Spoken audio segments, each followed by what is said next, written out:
Welcome back to episode 4. We are doing so well with these podcasts. So well. We are so organised today. We're not. Winging it. We were literally like, okay, what should we talk about? And Tom was like, let's talk about how we met. And I'm like, Whoa, hold on. No, we put a poll out, didn't we? And a few questions that people actually wanted us to answer. And one of them was like, oh, how do you guys meet? How did you get to coaching? How did you even get to Thailand? So let's strip it all the way back. go.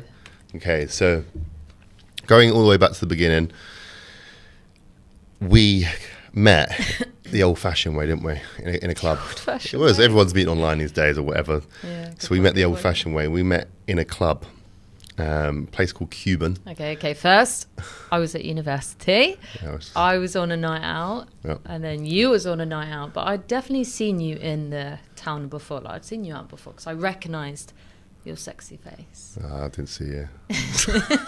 No, I don't think you did. 'Cause you walked past me like, what's that? Yeah, you were my victim that night, basically. Yeah. He was the victim. I saw you, I was like, he's good looking. I was just having a night out with the lads, literally just having a night out with the lads, and then all of a sudden she comes walking over. Should we like rewind it even more though? Oh, how's it going? I basically hated men at this point. Oh, right. I'd come out of a relationship, hated men, avoided them at all cost. I just hated men. Yeah, I was a bit the same actually, not men, but women. I literally made a promise to myself. I was like, that's it, no more women for a few more years or ever. I wasn't going gay or anything. I was just, Sure? yeah, I just had literally had enough.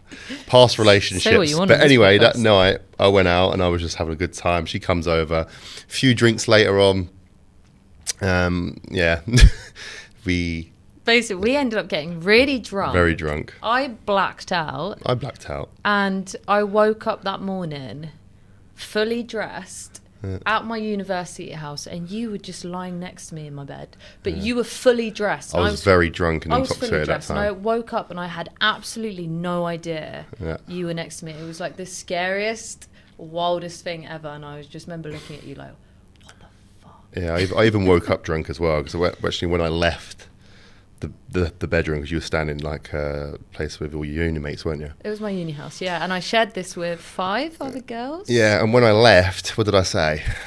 What did you say? What did I say? What did you say? Go on, do you actually remember what I You're said? really drunk. You're like, oh, I'm going to marry you. It's like, yeah, all right. That's so cringe. That But is yeah, so cringe. We're still not married, by the way. no, we're not married. No, technically we are. Well, basically we are, but So you actually proposed after like 3 months? Is it?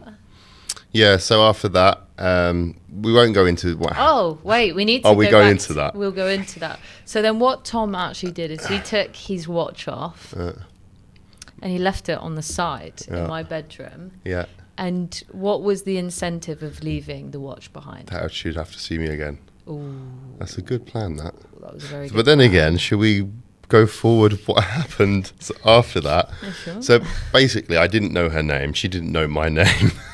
No, that's really bad. Yeah, it's terrible. And then I think it was about two weeks later, I saw you back out. Yeah, I saw you out again. And yeah, we're going to go into this. Oh, I saw you out again and I was like, waved literally like this. And then she just looks at me and went, and started talking to some other guy. Yeah. I didn't actually know it was her ex. Yeah, so let me add that bit in. So he was actually my ex, but obviously we were like on and off breaking up, like toxic. And then obviously that I saw you, and then I was like, oh my god, there's that guy, and I had to hide. Like I panicked. Yeah. I like looked up and was like, looked away. So So- I didn't want him to see you and make eye You go in. contact with you. You waving at me, and I just completely like Yeah. ignored you because I was like, oh my god, I'm trying to get back with the toxic relationship that thank God never actually happened. And then you blocked me, didn't you? Yeah, I did, yeah. Yeah. Well, I thought, On- fuck you. You blocked me, Yeah, I yeah. did. Because it kind of like a couple of weeks went by and I was like, I can't remember what I was in, but I think I was just going through my phone or something. And I remember your watch and I was like, oh God, I've still got that guy's watch. I was like, what was his name? I couldn't think of his name. Obviously living in a house full of girls, we're all detectives, right? Girls couldn't find out anything. And we went through like it was the club pictures, and we found you, and I was like, I don't know his name, but I was like, that's him. And then I kind of went from someone to someone to someone, and then I managed to find your Facebook page. Yeah. And then, did I have your number on my phone? So yeah, you went to open my Facebook page but couldn't. Oh yeah, it was like blocked. And I was like, Katie, give me your phone. Yeah. And then I went onto it, and you were like, oh, like I could see the page, and I was like, it's blocked me. I was like, how dare he? So I didn't know why. Like, I generally didn't know why. You did know why, come on. Well, because I just ignored you. Yeah. Yes, I'm still hurt by it now. So he blocked me on basically everything. Yeah, and everything. But not the main one. It wasn't my number. Like the number, I had your number, didn't I? Yeah. That was it. I had your number, but I don't think you were saved as Tom. You were saved in my phone as something else. You must. To be honest, I don't actually remember you taking my number. So maybe we gave it over that night without us. But it was saved as something else. It wasn't your. He was like, "Did you block me?" And I was like, "I know who this girl is," because obviously it wasn't saved. I was like, oh. And I just went, "No," and then just unblocked her. And then I think we just carried on the conversation. I was like, even though I knew you did block me. Yeah, and then after that, we didn't actually. I was thinking of not meeting up or whatever. And then I was out one night with my mate. About 2:00 in the morning, I've gone into a club, and there she is on the dance floor with my watch on. I literally was like, "She's taking the piss." Like, shit, I've got his watch. It was a really nice watch, it was by the way. Really nice watch. I just liked it that night, and I was like, "This will look nice with my dress." Yeah.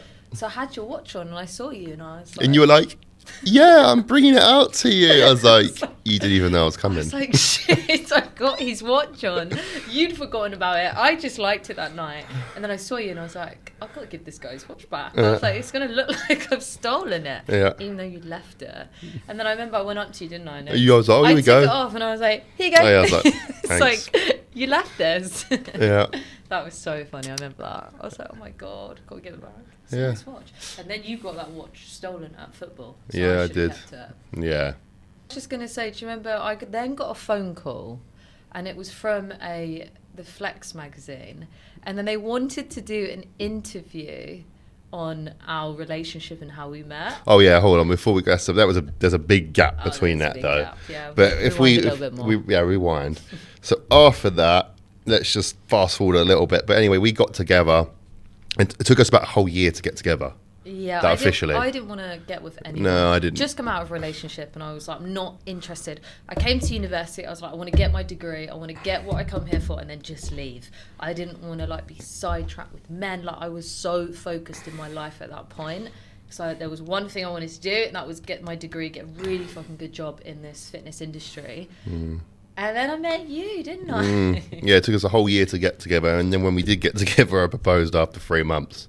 Yeah. We're still engaged 10 years later. I know. We need to get married at some point. But yeah. And then we got into competing because how that basically worked is that we both sort of was done with partying. I used to go out like 5 times a week.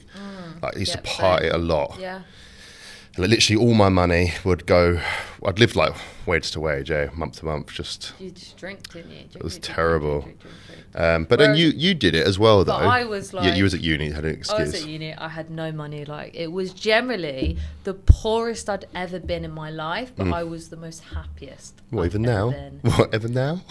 No, it's good. No, but I mean, like that time, going back at that time, yeah. like, I had literally no money. I worked at a university gym. Crash Sports Centre, and I was living off that wage, and it was like £400 a month, and that was my rent was £400 for a little room. So like I literally had no money, but it was one of the best times of my life. I had so much fun. I met you. Yeah, we went downhill then. But after that, we got into competing, didn't we? I literally was scrolling through Instagram. I think we were sitting there having a Domino's pizza. Thinking, oh, that looks all right. We should do that. We both loved training, didn't we? Like, we did I love was training. always into the gym. I worked in a gym. I got loads of qualifications within the gym, sports massage therapist, PT. Like I was doing all that. So I loved the gym. And then you loved the gym. And that definitely helped our connection because we both had something in common.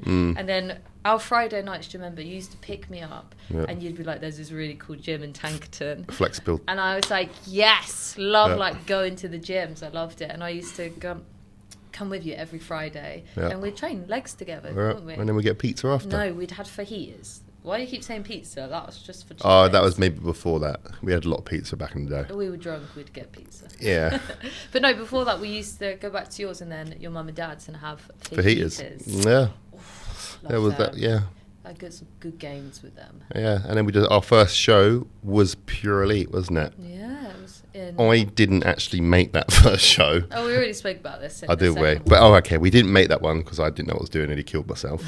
And then the second one, you had your pro card, didn't you? Yeah. Did you? And then I had basically had to prove that I could compete because she was like, oh, I've got my pro card, you haven't. I And I was rubbed like, it in your face. like I had so much hunger. So much hunger to win that show, you would not believe. I went to a very dark place for that first show. And I got a first place on my pro card, so it was all worth it. And then, after that, you finished uni. Your mum basically started renting out your room, didn't she? Bear in mind, we were living in the place called Canterbury, where you was, and I was living with my mum and dad. And you had no place to go, and me and Aston was like, okay, well, what happens now? Are you going back? Like, I've got no money. Like, we literally had nothing. And for some reason, well, say some reason, my mum and dad are like the most nicest people in the world. Yeah. I asked them and was just like, Can she move in? I know, but I got this girl. Can we live with us? Can I move in? My mum was like, yeah. I was like, what? Okay. So Yeah, Janet loved it. Your dad was... yeah, I told a little white lie to my dad. I was like, yeah, I've got some money. I've got some money saved up. We'll get a house like next year. I had nothing. I think I was in my overdraft, I'll be honest. I literally had nothing. So Aston's moved in with us, into my mum and dad's house.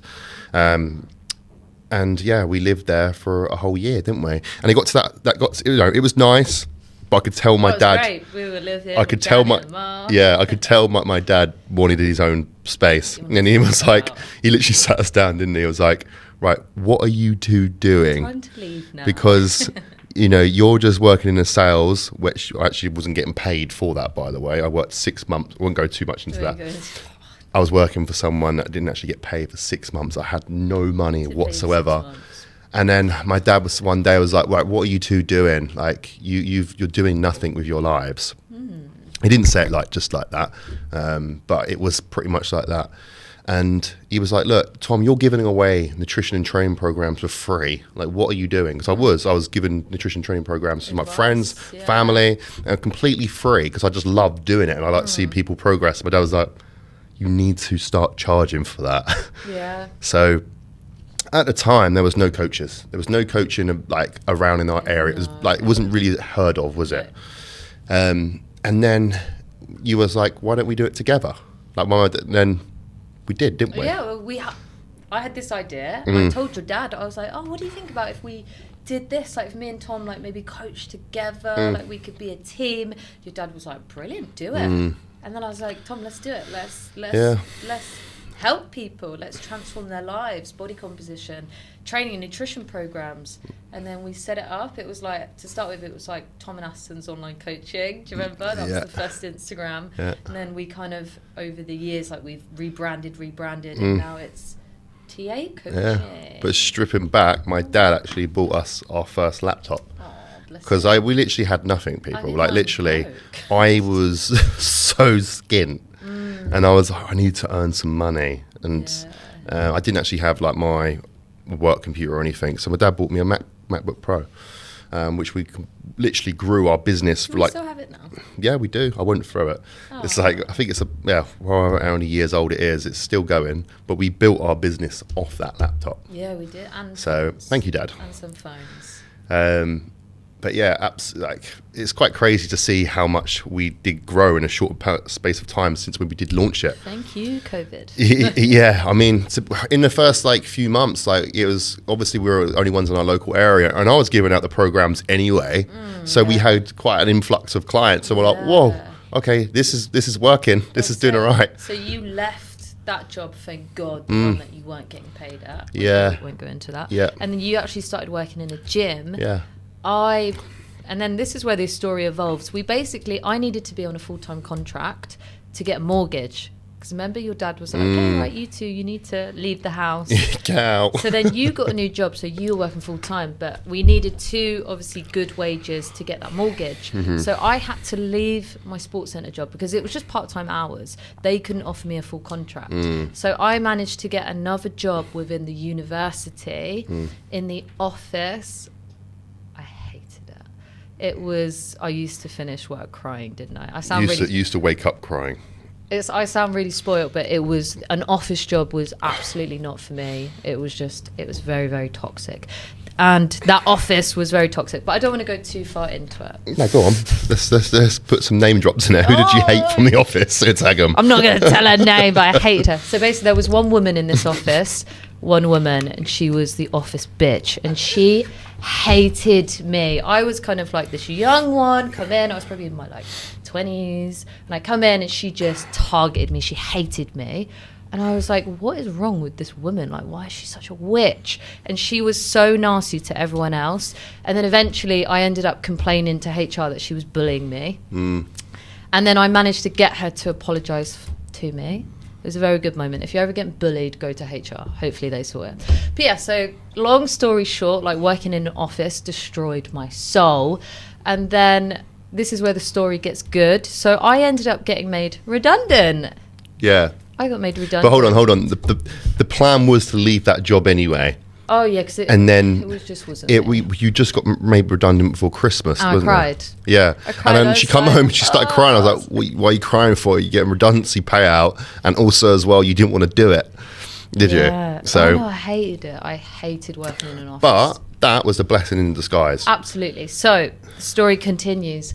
I got made redundant. I'm now jobless, and I'm like, right, we go back to this business that me and you were setting up. And I was like, I'm going to put every single bit of energy into that business, and I'm going to make it grow. That first week was insane. Like we took on like 90 clients. Yeah, that was COVID times, eh? No, that was it was before that. Was it? It was before it, yeah. I literally put all my energy into it. And that first month we took on 90 clients, and I was like, it was amazing. Yeah. And I was doing something that I absolutely loved and had passion for. Because that's the thing as well. We was always capped of how many clients that we could actually take on.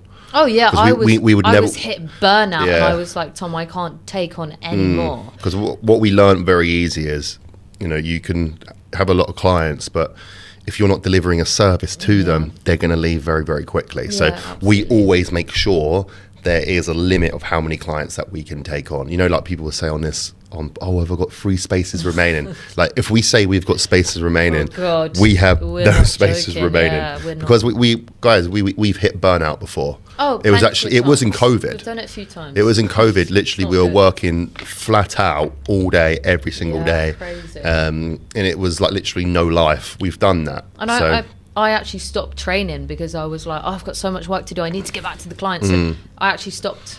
Yeah, and then what can happen is that quality of service can drop, and that's not what we're about. No. But and we learned that as like going on in the years running this business. We've learned cap it. Like if we don't want to take on any more, we won't. Yeah, but going back to that as well. So where you left your job, I was working in the... I got made redundant. Made redundant. I was working in Prime Performance Gym. Great gym. Allowed me to grow the business even more. And who did you work with? Let's not get into that. No, we might as well. No, we're not getting into that. So maybe I'll tell this story. So we're spilling the tea right now. So Tom had a lovely friend that worked in the gym with him. We're not going to say his name. And he used to... We can't put this He used to slag you off to everyone in the gym because all the clients were going to you and not to that person. That was very toxic. Yes, and then turn the owner against me for some reason. And then turn the owner against you. Yeah. Yeah, and that's why I think going back to this industry, it can be very toxic, can't it? I mean, we won't go too much into that. But anyway, it allowed us to grow the business from there. And then you hit burnout in here, and then we were sitting there thinking, why are we, oh, yeah, by the way, we didn't even talk about how we got our house, did we? So we got our house. I want to talk about what happened. So we're living with my mum and dad. Okay. I had no money. And my dad sat us down one day and was like, right, guys, where is this going? Like, goes, Tom, how much money do you got? And I'm like, 0. And it was like, you're joking. Like, you've been meant to be saving up for the whole entire year. You said you was going to be out. He didn't say it just like that. But it was along those lines. And Aston went, oh yeah, I've got some money. Bear in mind, I still don't even know how to this day she managed to do this, but she saved up how much, Ass? I can't remember. £9,000, everyone. £9,000. She just went, oh, I've got this, just in this account. And I was like, do you know what it was? It was the university money. OnlyFans. So it's not, no way. So I was on a sports scholarship at university. So I'm a fantastic squirrel, by the way. So she's a squirrel. I'm very good at saving money. So basically any bit of money I had, I was like, bang, put it in this account. And I saved it and I didn't touch it. So I was getting £3,000. That was the money supporting me at university, and I just saved it. I didn't spend it. I'm not an idiot. I saved. Sorry, yeah, Tom. who wouldn't save money? Yeah, I'm terrible. But I saved. That's the thing. Like all my housemates were like, "Woohoo!" bottles of wine. And I was like, do you know what? I'm going to save this money because I'm going to need it. Like when I leave. Unfortunately, I could never rely on my parents, so I've always had this money mindset of like save money because you never know when you're going to need it. So obviously, I was like, oh yeah, I forgot to tell you that I've got £9,000. And then my dad's eyes lit up, and my dad helped us out again, Gave us, and my nan as well. Yeah, they put. What did we need? We needed £21,000, didn't we? That's it, yeah, for a deposit. And they put the other half in. Saved and saved, yeah. So yeah, forever grateful for that. That's Otherwise, we wouldn't have got that first house, but we still got. And then the story of the house, we ended up suing them, and then we won more money. Oh yeah, we won £21,000. Our deposit back. We need to talk about that in a different one. But yeah, we'll go into that another one. We sued someone and we won. We'll talk about that. It's like literally never-ending stories. Never-ending problems. And then after that, we lived in that house for about 2 years. Yeah. Was it a year? I think it was a year. Was it a year? And then we decided that we wanted to move country. That's it. Didn't we? Which was Dubai. We went on holiday there for 2 weeks during COVID. Yeah. And while we was out there, it was like before everyone moved out there. By the way, I just like to point that one out. And we decided to move out there with our pets. And the question that we get asked is, how did you move your pets to another country? Right. So we used a company called Pawson Pets. Absolutely amazing. They literally took care of everything. So you paid them money and they go, right, this is what you need to do. You need to take your pets to the vet, and they will give them injections. They do the paperwork for them, and they'll sort out everything. Okay, so we had to go through all those steps. We had to get a fit to fly certificate. Loki had his little like pet passports. Oh yeah, we had to get all passports for them. They had to be neutered. Yeah, neutered. Well. Yeah. So the 2 cats and dog had the old snip.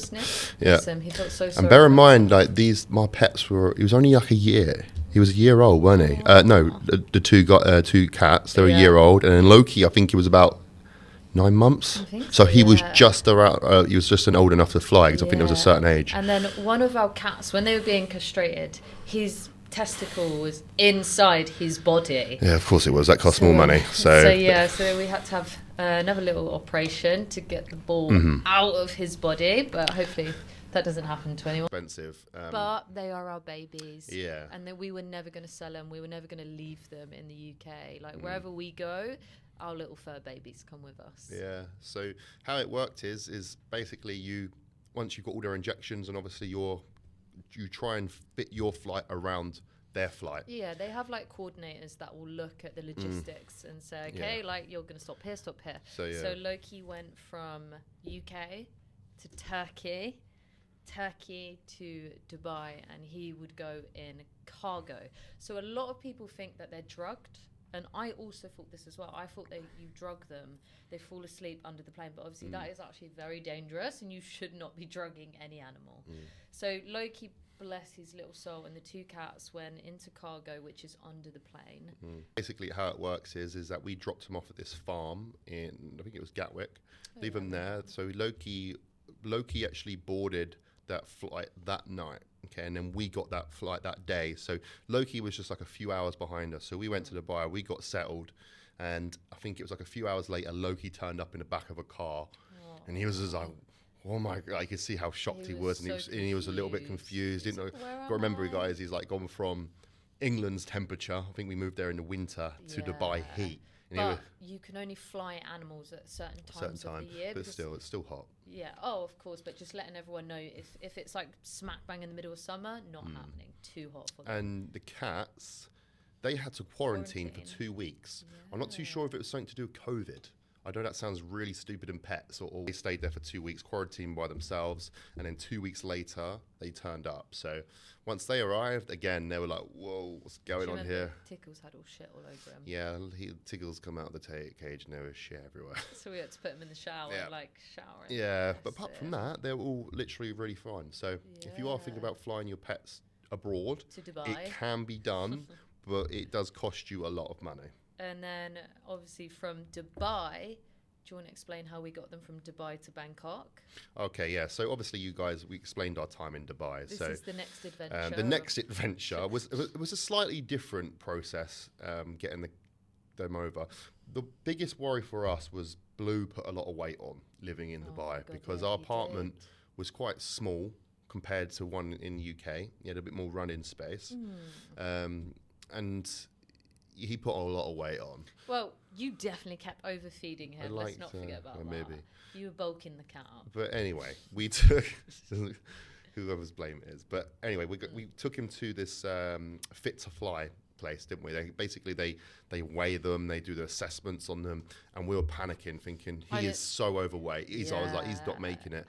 And we done all like their injections again, done all the certificates, done the process, and then the last thing was Fit to Fly certificate. Yeah. We took Blue to that vet, and he opened the cage. Just like, whoa, he's a big boy. I was like, yeah, he's just fluffy, and he was like just touching him. It's like he's quite big. I literally said, I was like, he's done. If he says no, I was like, this is it. It's like our sign. Anything that happens in life, I'm like, it's a sign. Yeah, it's a sign. And like, if it weren't meant to be, it weren't meant to be. We were just going to accept it and just stay in Dubai. I was going to put him on a treadmill. That's what I was going to do. But yeah, somehow he passed it. No idea. He was extremely overweight. And the process was, obviously you fly from Dubai to Bangkok, but we're living in Koh Samui.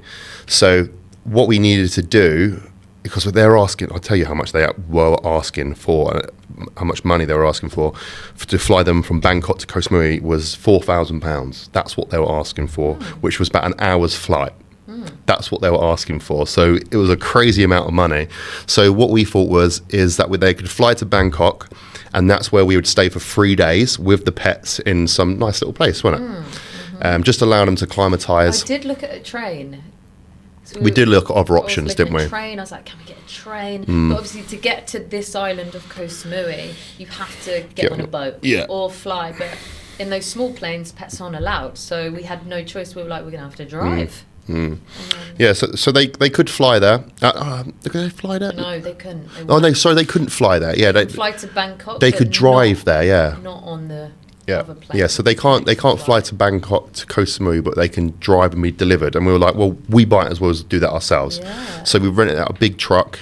Big truck. Yeah, big truck. Say the word. Truck. Tom always we'd be driving, he'd go, truck. Yeah, if I overtook someone or something. But anyway, that was an amazing journey as well, which I highly recommend. I slept the whole way. Yeah, I was just like, I had Loki on my lap, and I was like, just cruised all the way down. But it was like the views were amazing. Some of the stuff that we saw as well was just nuts. I don't know, I was asleep. But yeah, I'd highly recommend it. I think it took us about a day and a half to do that trip. Because obviously we had our pets with us, and we had to do regular stops, making sure they didn't shit themselves. And remember Blue? Yeah. So we packed up everything. We put them all into the truck. 10 minutes into the drive. Blue. Meow. Blue was going. Meow, I was like, no. You were telling him shut up, and I was like, no, he's telling us something. Yeah.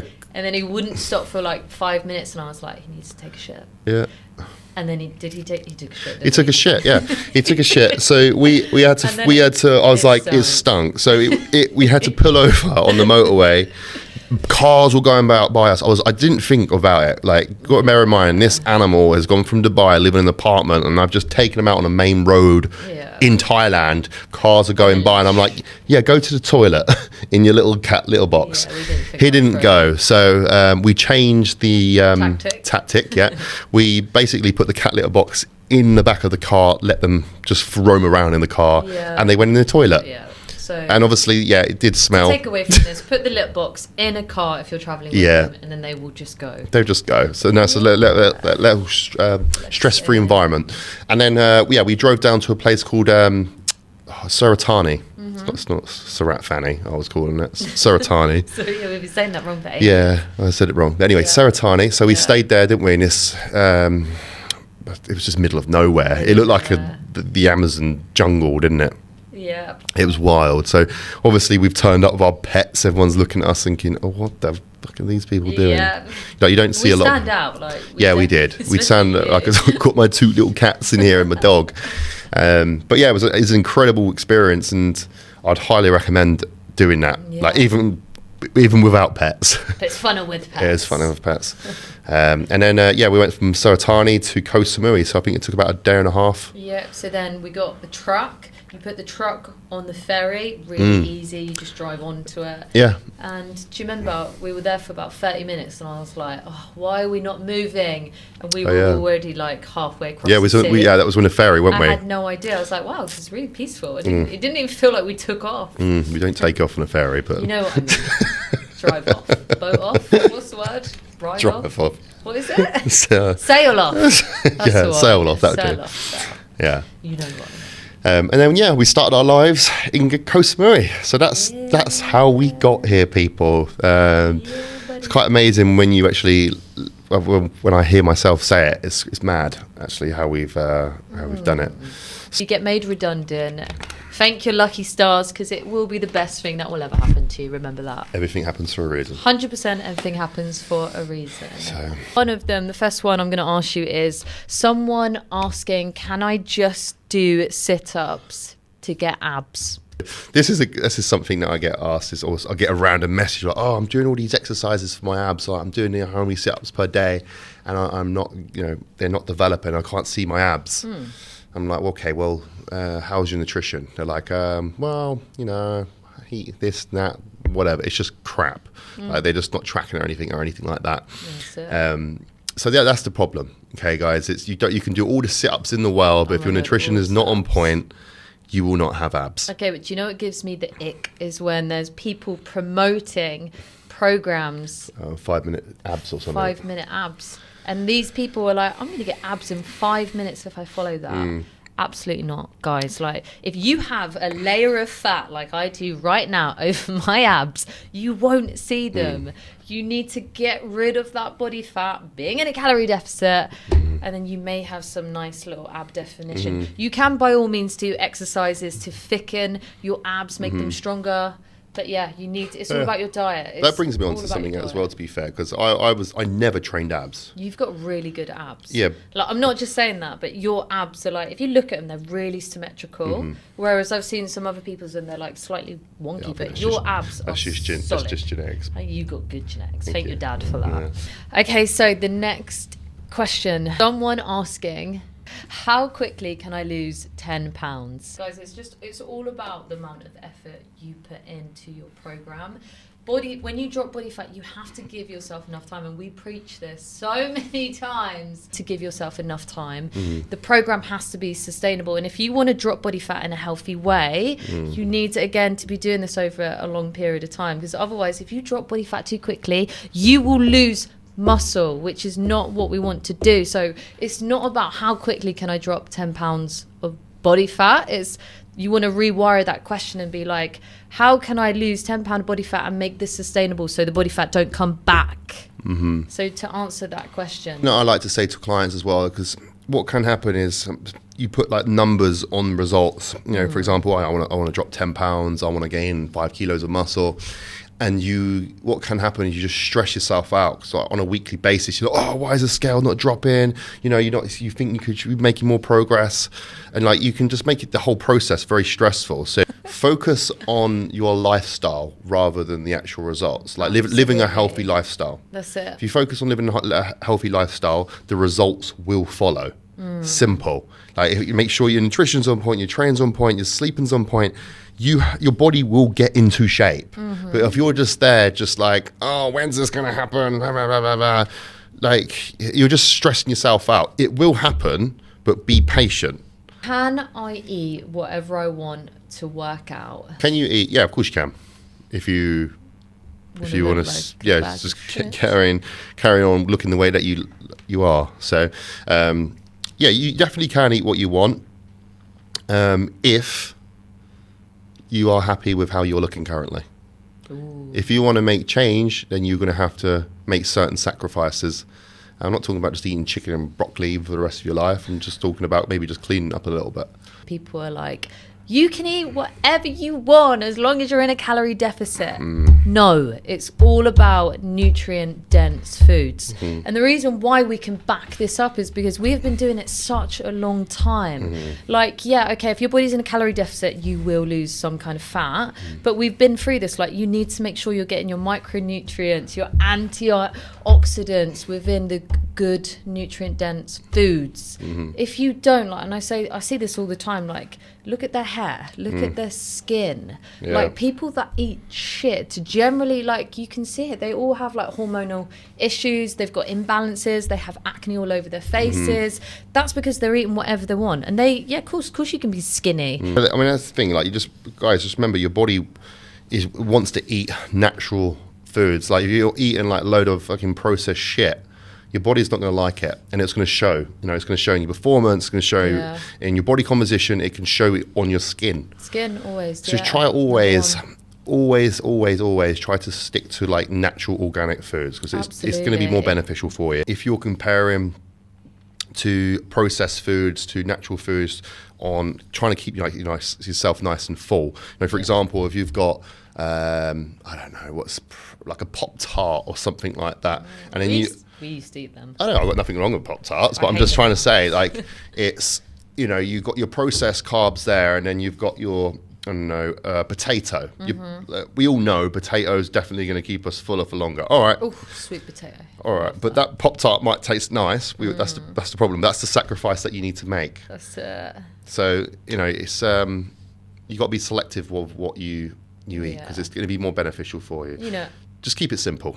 Keep it simple, but just tell yourself, if it's made in a lab, really just think to yourself, just be going into my body. Because, you know, just like all these, like, you know, we look into, what was that thing called? It was like the food mafia, and like all these chemicals that go into the foods that should not be in there. It's awful, and people have absolutely no idea. They have no idea what anything's made out of, and this is why it's so good. Turn it over, look at all the ingredients in the back.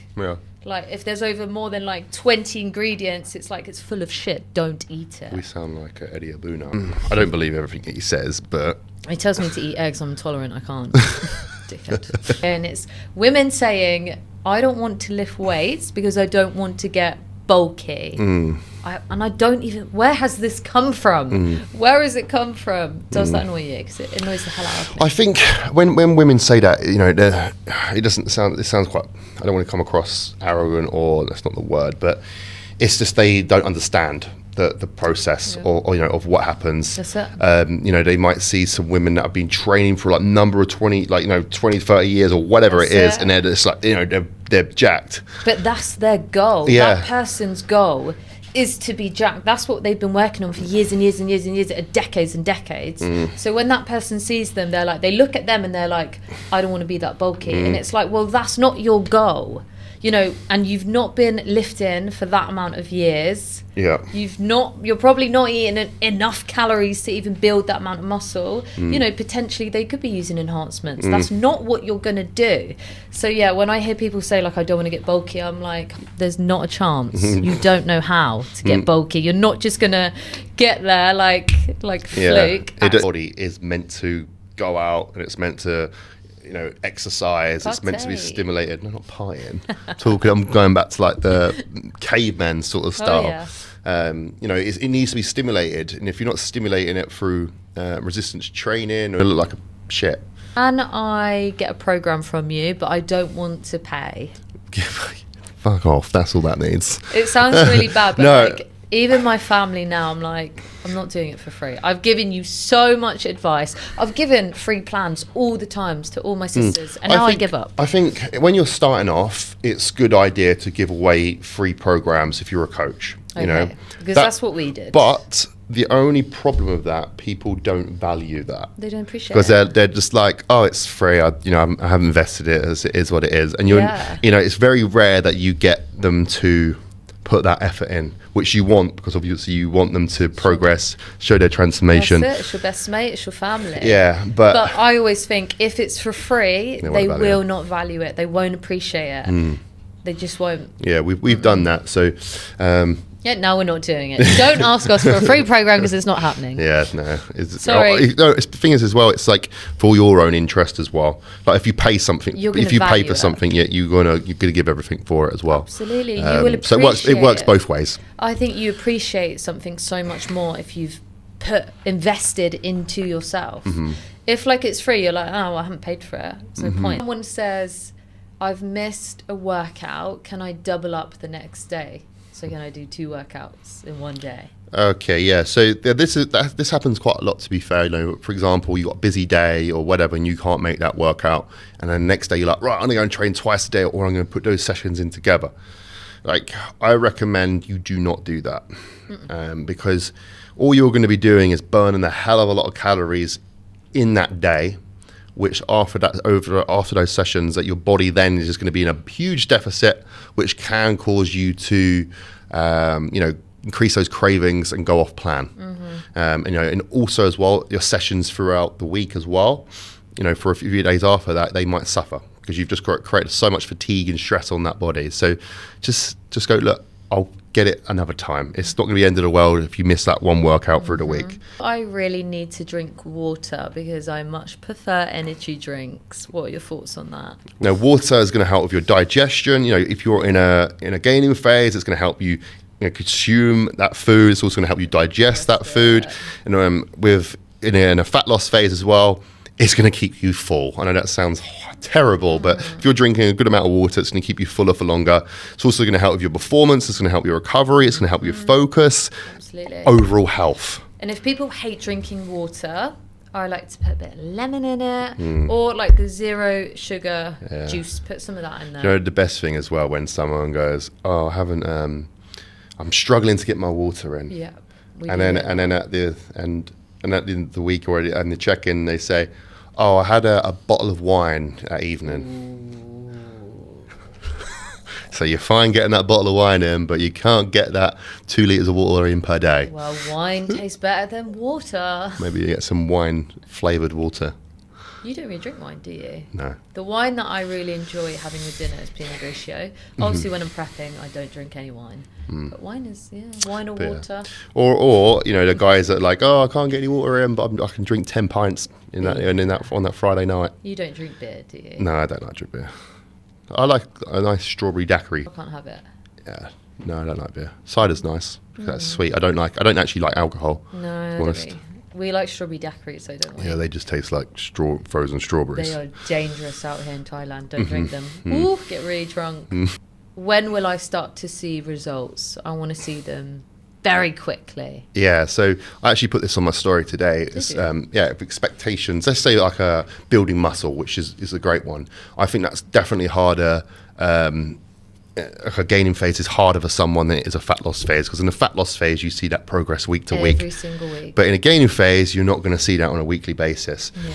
So, building muscle, I think like the average person and like a beginner, you're probably going to be, you could possibly build like 10 to 12 kilos in 1 year. Like I'm talking like a complete beginner if you was on it. And then that obviously just starts to drop down the more advanced that you do get. So over the course of the year, that's not a lot.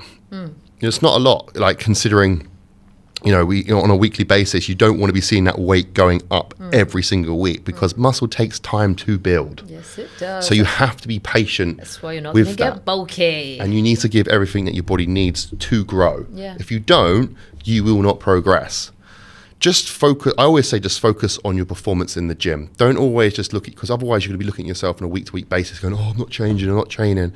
But if you look at your progress in the gym, like, oh, okay, I'm progressing from my lifts. It's a good sign that we've built some new muscle tissue. Absolutely. And then you will start enjoying the process a lot better when you're just focused on getting like super strong. Do you know what I love? You know, so obviously they've gone from gaining phase, packed on loads of muscle, they go back into a cutting phase.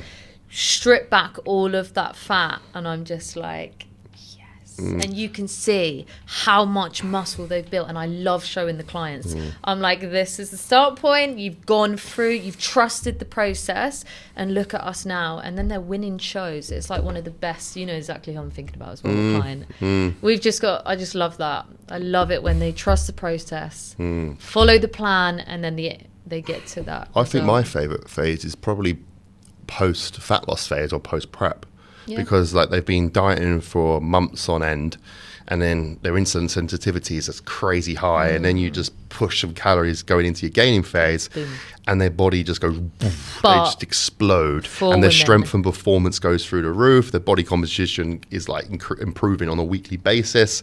They're feeling good, they're looking good.